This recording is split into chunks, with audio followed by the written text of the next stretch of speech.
Please be ready for a dictation of exercise number 16 from January 2021 issue of Progressive Magazine. 5 seconds.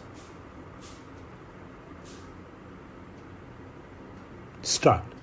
Mr. President, it is no accident that Indonesia is the first country I have visited since my assumption of office. Indonesia and India are neighbors who share a common cultural heritage and whose record of peaceful cooperation over the centuries can perhaps be regarded as a model for relations between states. In the more recent past, our peoples inspired one another in a mutually reinforcing struggle to rid ourselves of colonial domination. Since our emergence as independent states, we have been engaged in the task of consolidating our freedom. Both our countries have adopted the principles of Panchshela. In a world characterized by competition between power blocks, we concluded that a policy of non-alignment was best calculated to consolidate our independence and to foster our political and economic development in directions best suited to the genius of our people. Our common assessment that military alliances afford an illusory sense of security and cannot provide enduring strength has been fully vindicated by developments which have taken place since we first enunciated the policy of non-alignment. While referring to the period shortly after we became independent members of the Committee of Nations, I cannot but recall with pride and gratification the initiatives our countries took to pave the way for Afro-Asian unity at the historic Bandung Conference. The Asian countries have formulated proposals calculated to ensure their stability and security from external interference. We fully share the concerns and aspirations of the Asian countries and have pledged our cooperation in the attainment of their objectives.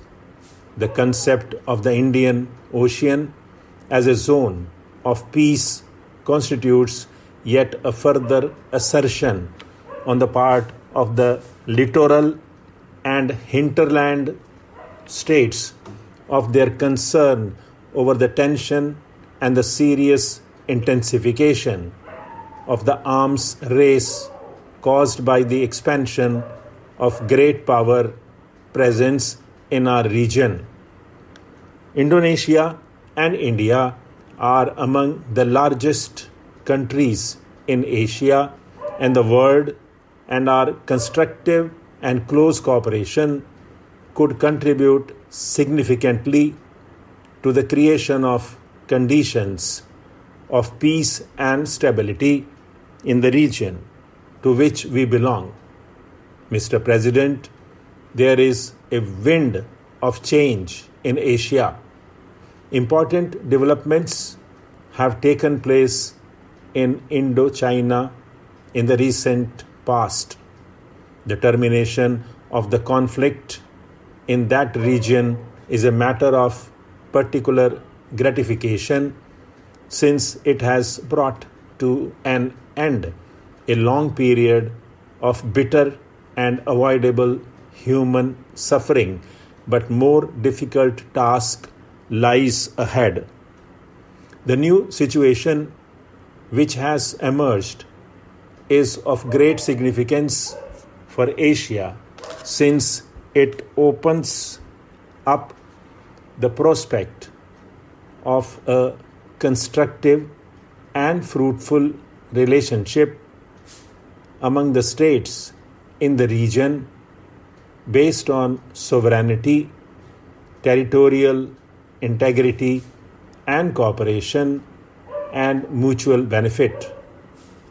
The situation in the subcontinent has changed fundamentally since the emergence of Bangladesh as an independent nation in 1971. We have been earnestly engaged in the process of establishing a climate of durable peace in our region and are determined to persist with these efforts. In West Asia, the situation will remain tense as long as forcible occupation of Arab territories is not vacated and the legitimate rights of the Palestinian people are not recognized. These various developments have tended to underscore the question of security and development in the Asian context. Mr. President, it is our belief that in the ultimate analysis, these can most effectively be assured through the establishment of stability and internal strength both in the national and regional contexts.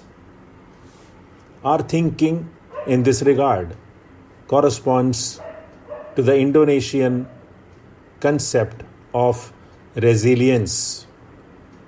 The fabric of peace and stability can be further strengthened through bilateral economic and cultural cooperation, which can gradually be extended to assume a multilateral character.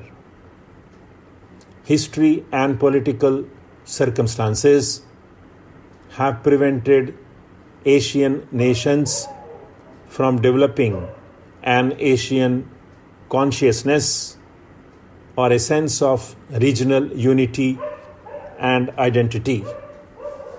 I am confident that through the promotion of closer cooperation and understanding between the nations of our region, we can take decisive and meaningful steps towards the attainment of a goal which would undoubtedly be in the interest of all our people.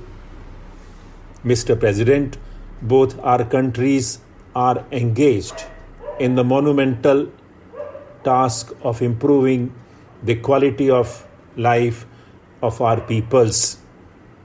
We realize that we must undertake the responsibilities of economic development and social justice with the same vigor which motivated our struggles for independence, since freedom can become secure and meaningful for our people only if it has social and economic content.